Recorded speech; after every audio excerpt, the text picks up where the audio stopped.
Você carrega um pouco da ciência política para aquilo que você faz hoje? Nossa, muito.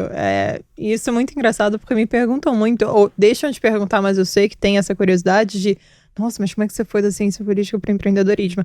E assim, para mim a ciência política sempre foi uma forma de entender meio que a psicologia das massas, para além de tudo. Quando no final das contas você entende movimentos políticos que basicamente nada mais são do que decisões que pessoas tomam e vão que compartilham, né? Vão compartilhando essa decisão política e acaba virando uma decisão da massa. Então, para mim, era literalmente assim, estudo da ciência política, além do que você está falando, que é a relação de indivíduo para indivíduo, era a relação de massas com indivíduos e governos. Então, para mim, isso era muito interessante. E, numa certa forma, se você pensa na estrutura de uma empresa, principalmente empresas grandes, também. São análogas também. É uma sociedade política, completamente. Então, para mim, isso permeia muito do que eu faço hoje em dia. No quesito do empreendedorismo, também me fez questionar muito atos sociais e, na verdade, coisas que a gente imagina que são definidas e são definidas e que não podemos questionar. Porque assim, quando você vai estudar economia, você vai estudar engenharia e tal, você aprende a executar coisas, mas você não aprende a questionar. E eu olho muito para a ciência política como um campo de questionamento. Porque a gente olha muito o passado, então de uma certa forma é muito histórico, mas você olha o histórico tentando questionar o porquê que aquelas coisas aconteceram. Então, minha própria tese, né? Eu olhei para uma guerra que já tinha ocorrido e falei, o que fez essa guerra ocorrer e como que a gente evita com que situações semelhantes possam ocorrer no futuro. Então, essa questão de questionamento sempre permeou muito a minha vida, desde criança. Eu acho que o empreendedorismo nada mais é que questionar o status quo. E você definir que algumas coisas não deveriam ser como são ou que poderiam ser melhores. E depois, quando você vai para estudar varejo, você se transforma numa especialista em varejo? Posso chamar dessa forma? Pode. De alguma maneira? Gosto muito. Essa linguagem da guerra, ela é transposta também pro varejo, né? A gente usa muito, a nossa linguagem dentro do mercado do marketing e do consumo é muito militarizada de uma determinada maneira. Bom, a gente tem a linguagem geral é muito militarizada, né? Sim. Porque a guerra é uma ideia e a guerra não acontece de repente, né? A guerra acontece depois de múltiplos contatos. Não é que de repente um país declara guerra pro outro, contra o outro, né? Ou decide invadir. Isso já está codificado há muito tempo. O canal de comunicação nunca se interrompe. É a política por outros meios, né? Como a gente falou aqui antes de Clausewitz, ou o contrário. Mas e aí você vai estudar, quando que aí você sai da política em Harvard, e qual que é o teu primeiro emprego? Então, eu já venho direto para o Brasil para empreender, porque durante a faculdade nos Estados Unidos, você é muito incentivado a fazer estágios de verão, que a gente chama, entre um ano letivo e outro. Então, no final do meu primeiro ano, eu voltei para o Brasil para trabalhar na Ambev, na área de marketing da escola. Então, fazer um summer, que a gente chama de 3 meses na escola. Adorei, porque meu pai vendia muito a escola, ele era apaixonado pela escola, então pra mim foi um ciclo que se fechou, né? Eu gritava quem quer a escola e depois eu fui trabalhar na escola, então foi maravilhoso. No meu segundo ano, foi quando virou a chave. Eu sempre gostei muito de varejo por causa do meu pai também, assim, de novo, a relação com o consumidor final, tentar entender o que ele gosta, o porquê que ele tá comprando com você e não com outra pessoa e tal, eu sempre adorei isso. E aí, no meu segundo summer, eu fui pra Kraft Heinz, que tinha acabado de se juntar. A Kraft com a Heinz, e eu fui pro escritório deles em Chicago.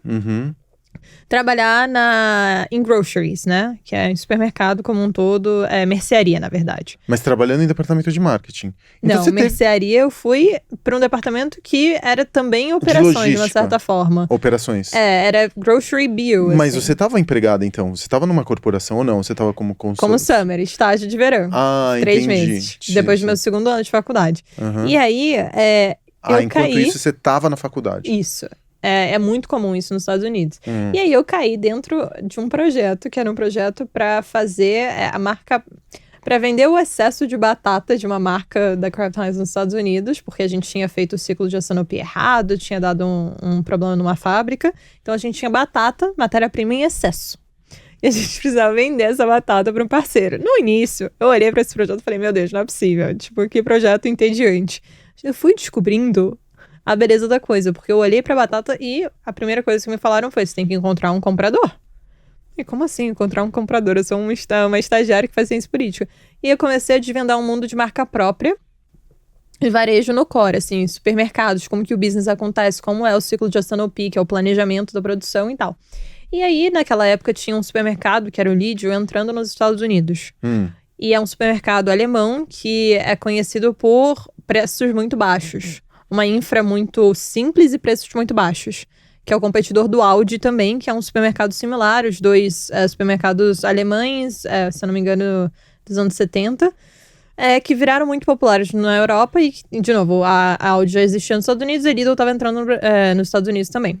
Por que isso é importante? Porque eu entendi que a marca própria podia também virar uma marca própria de, por exemplo, um delivery. E quando eu olhei para o mercado de marca própria no Brasil, ele era 5%, se eu não me engano, do varejo total. Sendo que nos Estados Unidos, se você olhasse para a Walmart, 60% dos produtos que ela vendia eram das marcas próprias dela. Só que o consumidor final nem sabia qual era a marca da Walmart e qual era uma marca nacional. O Pão de Açúcar teve essa estratégia, ou tem essa estratégia Tem, até hoje, com né? certeza. Ela tem, se não me engano, 3 marcas próprias.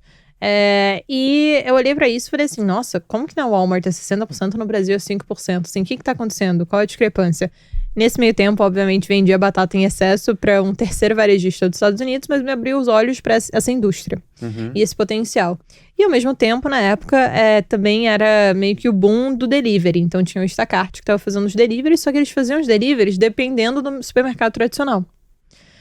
E eu falei, nossa... Como assim? Desculpa. Então, delivery tradicional, por exemplo, até da Rappi. A Rappi, ela geralmente, né, pra Big Basket, que a gente chama supermercado grande, você pede o produto e o produto vem de um supermercado tradicional, né? Então, só se faz a última milha. Sim. Isso, tira da prateleira e leva pra casa do consumidor. E, nossa, mas por que você tá usando a infra do supermercado tradicional quando é pra fazer delivery? Se a pessoa nem entra no supermercado, você não precisa ter aqueles outdoors, você não precisa ter aquele caixa bonito, você não precisa ter aquele trade marketing feito dessa forma e tal. Você pode fazer tudo otimizado para o delivery.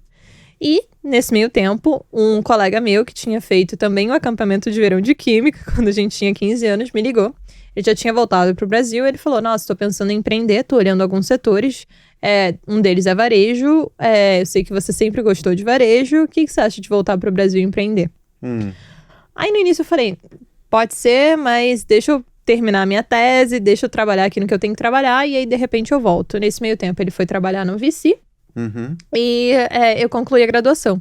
E assim que eu concluí, eu decidi que eu já sabia qual era a pior situação possível na qual eu podia me encontrar. Falei assim, sabe o Regret Minimization Framework? Não. É muito conhecido, tipo, você toma a decisão pensando no seu eu de 70, 80 anos. O que ele vai menos se arrepender de ter feito, basicamente. Sim. E é uma coisa do Jeff Bezos e tal. Falei, vou aplicar isso e vou fazer o seguinte, em vez de ficar nos Estados Unidos num trabalho corporativo, vou voltar pro Brasil e empreender de cara. Foi isso que eu fiz. Então, voltei e criamos a Avocado. Aí você cria a Avocado. Isso. Eu e meu co-founder, a gente cria Avocado, e Avocado nada mais é do que um serviço de delivery que depende do que a gente chamava de dark stores. E na época esse termo não era conhecido. Porque muito tempo depois a gente teve as dark kitchens, né? Exato. Mas a gente fundou em 2018, novembro, e em 2019, junho, foi quando a gente de fato lançou. E aí, quando a gente lança, basicamente a gente lança de um galpão, na verdade, primeiro do escritório. Mas a infraestrutura era de vocês. O galpão era alugado por vocês, Isso, era um centro exatamente. de distribuição. É como se fosse um mini centro de distribuição, muito bem organizado e otimizado para o delivery. Por que eu te falo isso? Mas como que vocês definiam, por exemplo, os SKUs? Então, ótima pergunta. Era um dos maiores desafios, um dos maiores desafios para o varejo que está iniciando. A gente tinha muito dado de pesquisa de produtos mais vendidos em algumas categorias e, obviamente, o que estava na gôndola do supermercado era um bom indicador, dependendo da região, de quais eram os produtos mais vendidos. A gente usava essas duas coisas. A gente usava muito o distribuidor também, porque a gente comprava distribuidor, não tinha um volume muito grande de compra, né? E o distribuidor, ele geralmente tem um catálogo, então ele tem muito uma noção do que mais vende para quais players, né? Então a gente se usava do que a gente podia se usar para compor esse catálogo inicial, mas, assim, muitos erros também. Não era um catálogo 100% certeiro que ia girar.